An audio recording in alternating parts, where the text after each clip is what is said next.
It's because of a born alive infant that I stand before you today.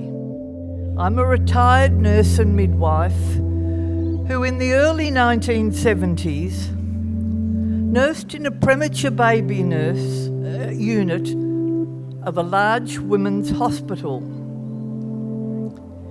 It was there that I had a life-changing experience.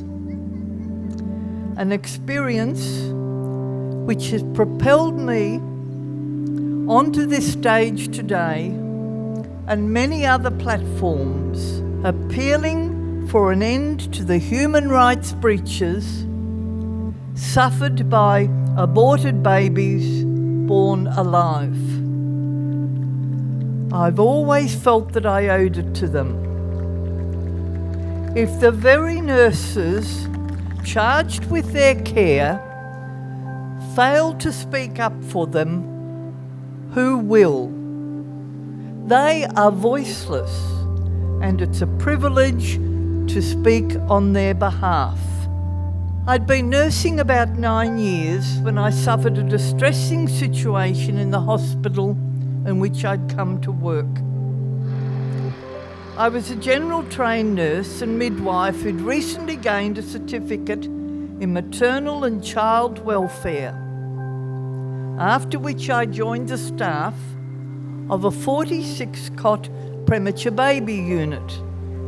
I've never forgotten my first day there, escaping to the outside balcony of the fire exit to shed a few tears. The unit's charge nurse had informed the staff that a very premature baby was to be admitted from the operating theatre, where it had failed to die in a kidney dish into which it had been placed after a hysterotomy like a mini caesarean abortion. The hysterotomy had been performed by the obstetrician on a mother suffering from toxemia, which would have necessitated bed rest for the remainder of the pregnancy. We were told that the husband felt he could not manage a bedridden wife for all that time. I felt then that given that the obstetrician believed the mother to be 20 weeks gestation, he could have advised hospitalisation. Some social workers could have been organised to help the father, and the obstetrician could have monitored her condition for as many weeks as her condition indicated before performing a caesarean section and handing the baby over to the paediatrician to save. The obstetrician had estimated the woman to be about 20 weeks gestation, but he was out in his calculation by about 8 weeks. The baby weighed 794 grams. In those days, I always remember, it was 1 pound 12 ounces, and was ultimately assessed to have been of 28 weeks gestation, not 20. The long time in the cold kidney dish had greatly disadvantaged him. We placed him in a humidity crib to keep him warm and comfortable, but his prognosis was very bleak. To the medical and nursing staff's amazement, he was still there the next day, and the day after, and another day. He clung on to his life with what little might he had. His progress in the premature baby unit was not without multiple setbacks and even mishaps. He once fell out of the humidity crib after the sleeve had been inadvertently left open, with seemingly no ill effects. He suffered severe jaundice. He looked positively green at one time. But he had his own little tenacious personality and recovered from setback after setback.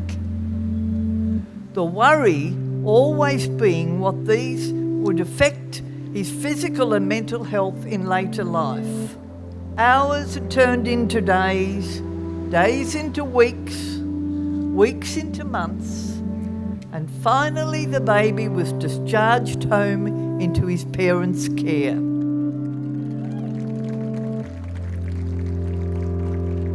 I always wondered how he fared after that. Did he ultimately die? Did he grow up into a little boy, a teenager, or an adult? The miscalculation of his gestation in utero and the neglect he suffered by being placed in a cold kidney dish and not immediately into a humidity crib, I knew was a terrible injustice to this little boy. It was as if he stared them down from that cold kidney dish, until, embarrassed, the obstetrician was forced to hand his mistake to a paediatrician to correct. Who knows just what challenges his parents faced with such a delicate child when they took him home. Whatever his start in life was truly disadvantaged.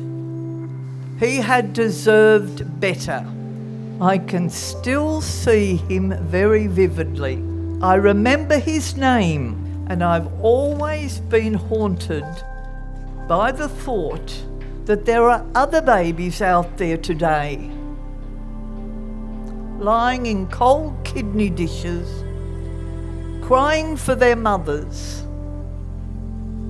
but left to die by a supposedly caring profession, manipulated by amoral legislators. We like to think of ourselves as a compassionate society, but this is inhumane and must be stopped. This inhumane practice has been allowed to continue for altogether too many years. We alone, not these helpless babies, can do something about it. We cannot allow legislators to be indifferent to these innocent human beings who, unlike born people, including politicians, have never done a harm to anyone. No one is more innocent, more pure of heart than these children. They have a right to live just as we are living today.